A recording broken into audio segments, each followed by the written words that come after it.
I am Ovid Vidas, co-chair with Sherry Levy of the History Group of the University Club of Winter Park. Good morning, and thank you for joining us. Today, Monday, June 29, 2020. This is a special pre-recorded Zoom presentation prepared for you, our members and friends, through the hard work and dedication of Dr. Jerry Schiffhorst. Many of you know Dr. Schiffhorst from his previous talks over the past 20 years at the University Club. He is a professor emeritus of English at the University of Central Florida with a passionate interest and love of history. Today, his presentation is the colorful history of Notre Dame Cathedral, the Paris landmark that was almost destroyed by fire just over a year ago. On behalf of the History Group of the University Club of Winter Park, it gives me great pleasure to introduce Professor Jerry Schiffhorst.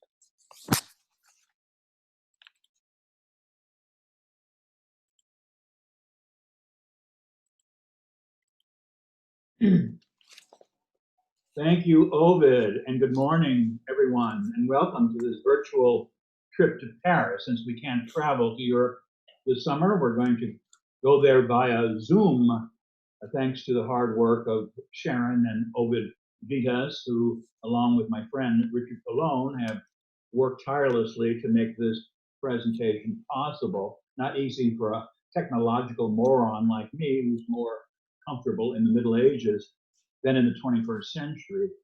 It's almost been like a Hollywood production with multiple rehearsals and so on. I have to thank Joel Rubin, too, for making my PowerPoint presentation. And I thank you for joining us. I hope you enjoy it. We need a certain amount of beauty in these dark times that we're living through. I have a lot of material, and if you have to leave the meeting, I certainly won't be offended, and we'll be happy to answer any questions if time permits at the end. When a Japanese-American friend of ours, a Buddhist, told me that she felt a dagger pierce her heart last April when she heard the news about the fire that damaged and nearly destroyed the great cathedral of Notre Dame, I realized that nationality and religion are secondary to the importance of this church in world history. The news was so dramatic that I decided to look at the colorful history of this famous cathedral, having, as I do, a long interest in the Gothic architecture. Anyone who knows Paris or who remembers the world's reaction to the fire last April knows that this cathedral is more than just a large church. It is more than a great work of art. It is a symbol of Paris and the expression in stone of much of French history. Nearly all the medieval cathedrals in France are called Notre Dame, meaning Our Lady, Notre Dame de Rouen, Notre Dame de Chartres, and so on. But when we say Notre Dame, we generally mean only one thing: the heart and soul of Paris, a building that seems to belong to the world, even for those unaware of who the lady is, in whose honor so many famous buildings were once constructed. By the way, in America, we often say Notre Dame, but I use that mainly for the fighting Irish in Indiana. Anyway, in April 2019, as the world watched in horror while the great cathedral was burning, I prayed that the two great towers would be spared and the stained glass, and it seems that these prayers were answered. A few months later, I found out how close to collapsing the whole structure was because of delays and poor communication. The fire almost reached the towers and the huge bells. If they fell, it would have brought the entire structure down. The decision to send 50 firefighters to the North Tower was crucial to saving the building. Of course, I knew even if it collapsed, Notre Dame would be rebuilt, since these medieval cathedrals have often been reconstructed, rebuilt over the centuries, following neglect due to weather, war, or fire. I didn't expect a worldwide outpouring of grief and support. Amid all the media coverage, and you see here a diagram of what the fire looked like, I learned that Notre Dame has been visited by more people than the Eiffel Tower, 35,000 visitors a day. And one reason might be that it has played a great role in European history. For 850 years, it has stood as a silent witness to revolutions and royal weddings, coronations and grand funerals, to German and then American soldiers during World War II. It has withstood Hitler's wish to have it destroyed, as well as near destruction during the French Revolution. And that's why I say that Notre Dame's is history carved in stone. You have a picture of it here. Here you have students listening to a lecture. When the university was officially chartered in 1200, the present cathedral was half finished, and famous teachers like Abelard would soon move their lectures to the nearby left bank. We still call that area of Paris the Latin Quarter, since students spoke Latin when debating philosophy. To stem the flood of English students to Paris, Oxford was established around 1265, I guess, to handle the overflow from France. If they'd had T-shirts in those days and needed a university icon, certainly would have been the cathedral itself. ND, Notre Dame, where the scholars first assembled, and where the Bishop of Paris had to rein in unruly students on a regular basis. Paris in the 12th century was a royal city, a growing, prosperous city, enriched by the kings of France, and the center of what is often called the Renaissance of the 12th century. The period from 1100 to 1300 was one of greater progress in Europe than many people recognize. Universities were begun, large cities flourished, law courts were established, and great cathedrals were built because of the economy and because of a revival of learning. And much of it came from the Middle East, one of the positive things resulting from the Crusades. When my students would refer to this period as the Dark Ages, I would tell them that it was really, in many ways, a period of light, not darkness, if we consider the literature, the philosophy, and most obviously the great windows of the Gothic cathedrals. These are the products of a sophisticated culture, even if it is technologically backward from our point of view. Before I mention how a vast structure like Notre Dame could be built in what seems like a primitive time, I'd like to give a thumbnail sketch of its rich history.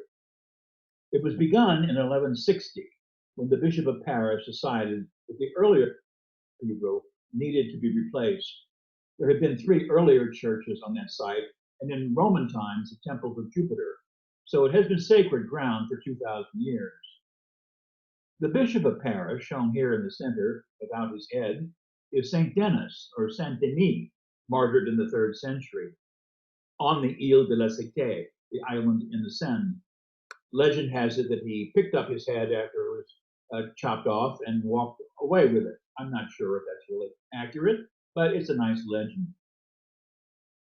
In the 800s and 900s, barbarians raided Paris and many churches were burned, including one of the early cathedrals. The present cathedral was essentially completed in 1260 with these twin towers that stand 226 feet high, but it wasn't finished. Spires were intended to go on top of them, but they were never added. Further work was done until about 1350. In 1270, prayers were said here at the cathedral for crusaders on their way to the Holy Land under Louis IX, King Louis, St. Louis, as he is known in this country. My hometown is named after him. In 1314, this man, you may have heard of Jacques de Molay, was burned at the stake in front of Notre Dame. He was the last Grand Master of the Knights Templar, a military and charitable order of crusaders, but also a victim, a Frenchman who wanted to claim the wealth of the Templars as their own. So he was a victim of money and a power grab. King Philip IV of France, who was deeply in debt to the Templars, had Molay and many other French Templars arrested in 1307 and tortured into making false confessions. When Molay later retracted his confession, Philip had him killed. In 1431, a very young Henry VI of England was crowned King of France. You might say, why would a King of England be crowned in France? Well, England controlled vast parts of what is now France. 2 years later, Joan of Arc led a siege of Paris that failed to dethrone the English king during the Hundred Years' War. In 1548, rioting Huguenots damaged some of the statues of Notre Dame, later restored, like this one, considering them idolatrous. And in 1572, several thousand of these Protestants would be killed in the horrible St. Matthew's Day massacre, both in Paris and elsewhere in France. In 1558, young Mary Queen of Scots, teenager, was married there to the future French king, Francis II. But his funeral was held just a year later in Notre Dame at the age of 15, as he was then. During the Renaissance, the cathedral was seen as outmoded, a relic of an earlier dark age. They called it Gothic, meaning barbarian. It seemed gloomy, so they added tapestries and removed much of the stained glass, replacing it with plain glass to let in more light. A ridiculous move. In 1699, Louis XIV, never a very humble person, ordered a massive renovation, including Baroque statues, you see here, of himself and his father at the main altar. They're still there. They don't fit. The Gothic style of the 17th century clashes with the medieval style, obviously. But there they are. After the French Revolution in 1709, the church was seized and converted into a temple of reason. The goddess of liberty replaced the Virgin Mary on the altar. Notre Dame was now public property. 28 statues of biblical kings on the west facade, you see part of them here, were smashed since they were thought to be French kings. Luckily, the great bells were not melted down, but taken down and stored. The interior was looted and used as a storehouse for food. Then in 1801, Napoleon, who restored Notre Dame to the Catholic Church and renovated the interior, then had the exterior whitewashed in time for his coronation as emperor. And that took place in 1804. He crowned himself. Another humble figure. After the defeat of Napoleon, Notre Dame was in a state of disrepair that officials considered tearing it down. But then a very important writer came along. In 1831, Victor Hugo, who wrote Les Miserables, published a novel known over the world as The Hunchback of Notre Dame. And that brought needed attention to the church as an historic place. He called it the bulwark of Paris. And so King Louis Philippe in 1844 ordered that the church be restored. The pavement that you see here in front of the cathedral is called Point Zero. Small brass plate marks that spot, supposedly the exact center of Paris and the place where all distances in France are measured from. So Notre Dame became the official center of France. The square was created by Baron Haussmann in his major renovation of Paris when he tore down what was left of medieval buildings and created wide boulevards. So we have to imagine that in the old days, this church was surrounded by buildings that were no longer there. After Hitler visited Paris in 1940, surveying the landmarks and deciding which bridges to bomb, the cathedral was again protected with sandbags. Rose windows were removed, and the bells were silent after the Nazis occupied the city until the liberation 4 years later, in August of 44, when General de Gaulle led a victory parade from the Arc de Triomphe to Notre Dame for a mass of Thanksgiving. And as he entered the church, sniper fire was heard, but he kept walking bravely and ignoring the possible danger. The ringing of bells after 4 years of silence told the world that the Nazis had been routed and that Germans had lost the war. The great bell in the South Tower, the right-hand tower, rang first, followed by bells elsewhere throughout the city. On August 23rd, 1944, Hitler, it was a close call, because Hitler had ordered that all the monuments of Paris and the bridges be destroyed, but the Nazi general thank goodness, refused. And the next day, the 24th, Paris was liberated from German control. 3 tons of dynamite were in readiness to blow up Notre Dame, and luckily were never used. Parisians cheered the GIs in the cathedral square, as you see in this photo. During the liberation of Paris, the cathedral suffered some minor damage from stray bullets. Some of the medieval glass was damaged and replaced by modern glass. In 1963, marked the 800th anniversary of the cathedral. The facade was cleaned and the centuries of soot and grime removed, restoring much of its original off-white color. In 1970, the state funeral of President Charles de Gaulle was held to overflow crowds at Notre Dame. And later that year, at the tip of the island behind the east end of the cathedral, a monument was erected honoring the 200,000 French men and women who had died in concentration camps. On the 850th, well, there's the bell that I guess that I want to mention here. On the 850th anniversary, 9 new bells were put in place. And one, this one, the big one, that goes back to medieval times, was restored. It's in the south right tower. It's the largest. It weighs 14 tons. Originally, it was named Jacqueline, when it was made. But in 1681, it was recast and given a new name, Emmanuel, a sort of early transgender operation, I guess one could say. And so that ends my basic outline of the history of the cathedral, and now I want to focus on how it was built and restored. It amazes most visitors to Gothic cathedrals that medieval builders, lacking steel, lacking modern engineering, could erect such huge structures that have lasted so long. A recent scientific study of Notre Dame found that the structure had not moved a centimeter in 850 years. So the builders knew what they were doing, relying on mathematical knowledge, relying on several centuries of experience of building hundreds of churches and monasteries. So during the so-called Dark Ages, there were skilled masons, glassmakers, carpenters, and other laborers who passed on their knowledge from father to son over the centuries. There are several myths about cathedrals like Notre Dame, and one is that they were largely built by the community, with townspeople pitching in to do the work. That's not really the case. The other myth is that the names of those who built the great Gothic churches are not known. In fact, 2 of the major architects or master masons of Notre Dame are well known. One is Pierre de Montreuil, shown here. He died in 1267 after completing the west transept, the west wing side piece of Notre Dame in the 1260s. We know that Pierre owned a quarry and became wealthy supplying the limestone used in most public buildings.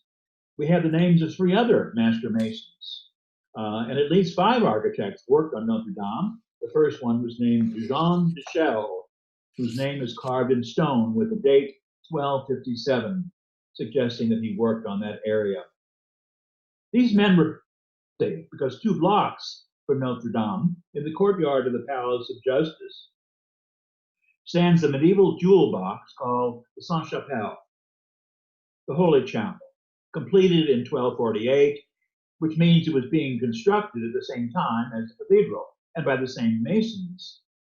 The chapel was built to house relics brought back from the Crusades by King Louis IX, who commissioned this building. The Sainte-Chapelle gives us the Gothic style on a small scale. It seems airy and weightless, with delicate stone walls reaching upward. Every detail of the interior, from the gilded wood to the painted vault and the windows, glows with radiant color.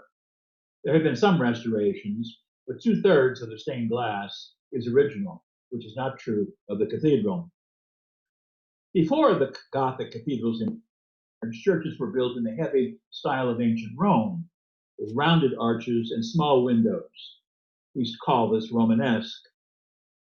At Saint Denis, outside Paris, a brilliant abbot named Suger you see his dates there, decided that light was symbolic of the divine and it was much needed in churches. And so he worked with the skilled masons of the time to make the stone walls of his church thinner, allowing for large glass windows. His abbey church, finished in 1144, began the Gothic boom that swept much of Europe. Soon, every city in France seemingly wanted to outdo other cities in a pioneering achievement, building higher and higher churches, some of them actually collapsing. So you do have an element here of civic rivalry and enthusiasm, along with piety and prosperity. Before the Black Death arrived in the 14th century, farmers, bankers, and merchants were prospering in central France, and their taxes and donations, along with royal revenue, paid for these buildings. The first phase of building would begin with the construction of the choir, the site of the main altar, the eastern part of the church. This was completed in 1177. Notre Dame was then able to function as a church while the rest was under construction. Mass could be said here, okay? The second phase, ending in 1190, involved building the main body, or the nave. And you see on the left how the nave is constructed in 3 levels, one at a time, a row of columns, and then an arcade with more columns, and then a row of windows at the top called clerestory. So then after they finished the apse, they would work, after they finished the nave, they would work on the apse, the circular area behind the altar. You may know this, that the altar in Christian churches traditionally faces east toward Jerusalem and the rising sun. And the west door, facing the sunset and suggesting death, represents the Last Judgment. Typical of the medieval church is from here the faithful would leave the building. So for them to walk from the altar toward the main exit is like walking symbolically from life to death. The basic pattern of a medieval cathedral, like all Catholic churches, is the cross with side arms called transepts. Each of these arms has a side door and a rose window in the Gothic style. At Notre Dame, a great rose window was built on the west front facing us. In 1220, it was the largest such window ever built, 33 feet in diameter. Its delicacy comes from a minimal use of stone and a web of iron and lead to provide strength. What we see here is mainly a modern, I hate to say it, 19th century reconstruction. Only one of the rose windows at Notre Dame is original.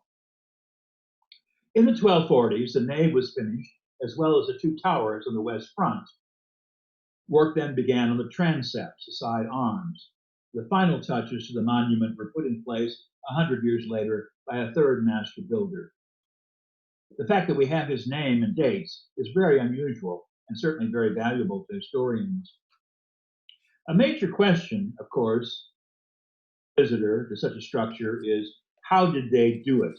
What equipment did they have?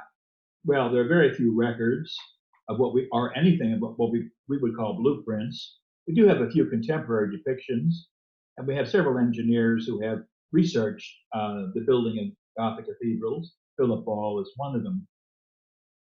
The fact that they were built without steel is amazing, and yet they remain strong enough to have endured 800 years of war and weather. Imagine cutting enough stone for a building 30 to 40 stories tall without modern machinery, and then hauling the stone over land and down rivers and hoisting it into place with simple pulleys and ox carts. The cathedral builders used stone with the confidence that modern builders use steel. The cathedral boom in France lasted between 1050 and 1350, and during that time, 80 vast cathedrals were erected, as well as 500 smaller churches, and that's in France alone. This boom is one of history's most amazing accomplishments. It tells us that there was a long tradition of building, going back many hundreds of years in Europe, back to the Roman Empire, with the skills and the knowledge of geometry being passed on.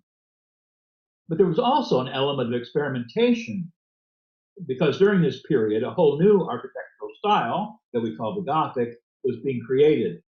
We have moved from the heavy Romanesque walls, which resemble a fortress, to the slender columns with the thinner walls that suggest light and airiness and height. If we look up at the ceiling of the vault, as it's called, we see crossed arches called ribs. Earlier arches had been round, now they are pointed. The pointed arch, seen in the windows and elsewhere, the doorways, is the hallmark of the Gothic style and may derive from Arabic influence. Along with the high walls, the arches lead the eye upward, making the individual feel tiny in contrast to the grandeur of the soaring structure. To relieve the pressure of the wall on each column, which can be 30 feet tall, stone supports are needed. These external buttresses are connected to the columns by stone arches called flying buttresses. Buttress from Chartres Cathedral, so that the force of the vault or ceiling is transferred through the flying buttress to the buttress itself and then down to the foundation. Notre Dame was one of the first cathedrals to make extensive use of the flying buttress. And that, in a nutshell, is the Gothic style, called the French style for many centuries, before being labeled Gothic, meaning barbarian, much later. But there was nothing barbarian about the Gothic church. Today's civil engineers can't explain how the builders knew that the foundation would support the weight of over 5,000 tons. The ground pressure under the columns would be 4 times greater than what was allowed, that would be allowed in today's construction.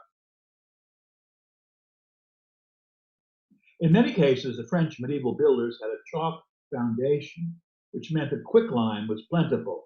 That was the basis of the mortar they used, rather than concrete, since mortar remains moist indefinitely and resists cracking. That may be a reason why it has held up, these buildings have held up so well. The nave of Notre Dame is more than 329 feet long. It was made possible by the felling of about 13,000 oak trees. These were made into supporting beams for the roof's frame, and this has been called a forest of wooden beams, sort of like an attic between the heavy lead roof and the vault or ceiling. And it was this very area, of course, which caught fire last year. In between the tiers of walls, each has a maximum amount of glass. And as Victor Hugo wrote, the result, as we see here, is sublime and majestic. He urged his readers to look at how the architecture lifts the spirit. If we walk down the main aisle of the nave before we get to the choir, in this picture we're looking from the choir toward the front door, to the west front, we come to the crossing, which is right in front of us, where the 4 sides of the cross meet. And you see that there are 2 transept arms or wings, each with a door depicting the Last Judgment, and each door surmounted by a rose window. These doors are elaborately decorated with statues and windows.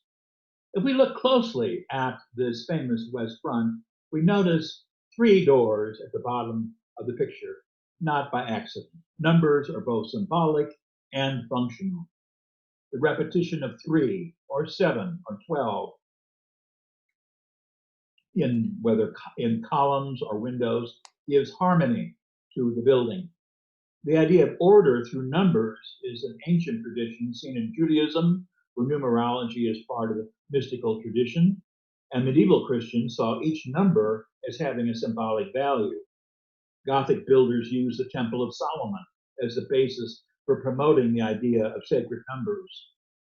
When Abbot Suger, whom I mentioned before, ordered 12 columns for the interior of his Saint Denis and 12 windows, he was thinking of the 12 tribes of Israel as well as the 12 apostles, maybe the 12 months of the year as well.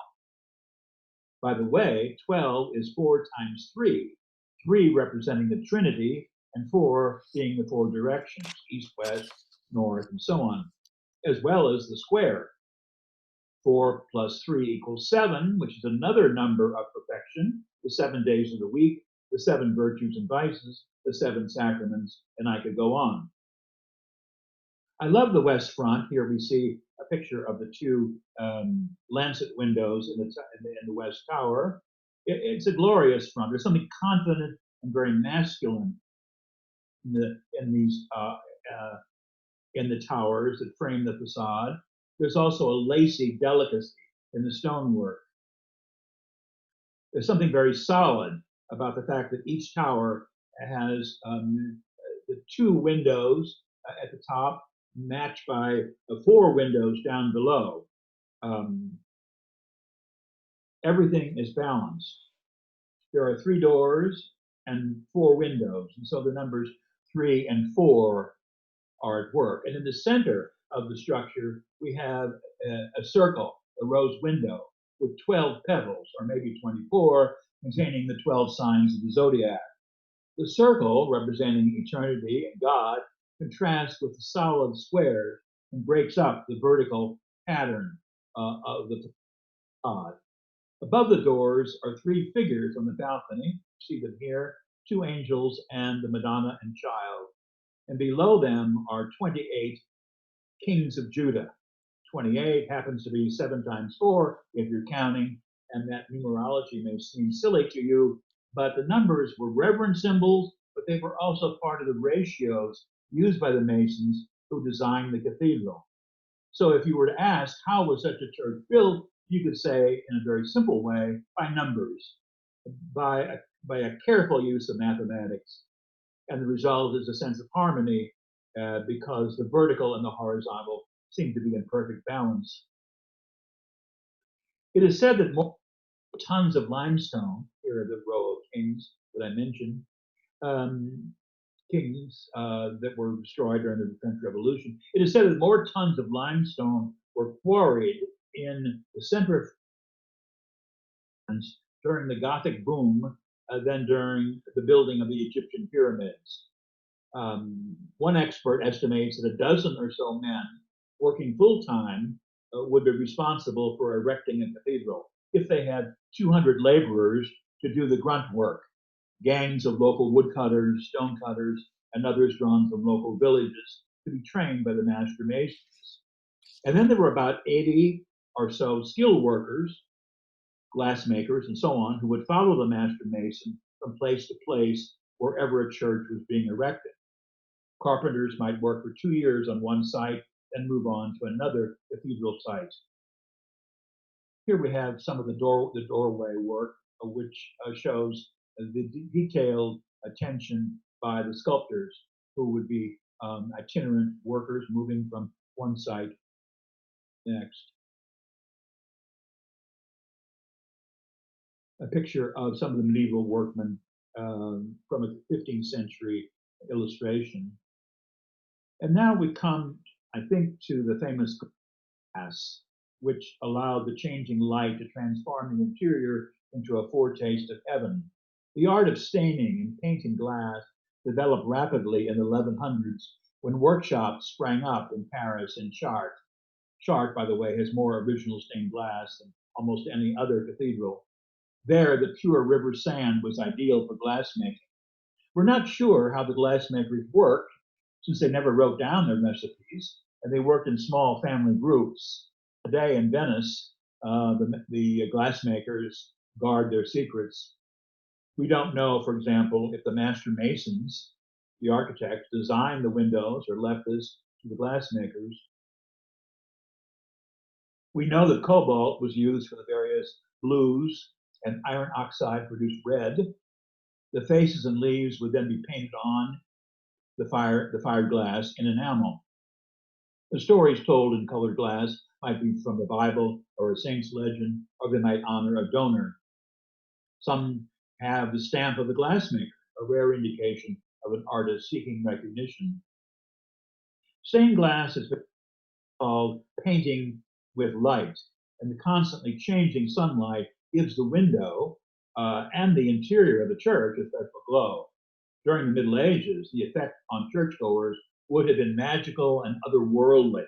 You can imagine stepping from a dark and dreary world into this multicolored temple of light. The columns of the church would also have been gilded with gold leaf and bright paint. So the dazzling interior would have suggested to the faithful that they were being given a taste of heaven. Since it took 200 or more years for Notre Dame to be fully completed, tastes and styles changed. There are several period styles in Notre Dame, including the rose windows, which became popular around 1200, but were no longer in vogue 300 years later. The rose windows actually began as wheel windows. When you look at the outside of this particular one, you see spokes suggesting from the outside the wheel of fortune, fickle fate. But from the inside, something more supernatural, more spiritual, with the colored glass resembling a giant rose, a symbol of the Virgin. It was Abbot Suger who gave the wheel window a religious significance. Perhaps he knew that a round window was needed, too, to break up the vertical thrust of the overall wall. At Notre Dame, the rose windows don't suggest much in the way of a wheel, since the stone has been reduced for a more delicate design. Christ or Mary is typically at the center of a rose window, which combines a circle symbolizing perfection and eternity with light symbolizing the divine. Restoration is an ongoing thing in these churches, always has been. The fire began last year as part of a restoration. The church fell into neglect, as I've said before.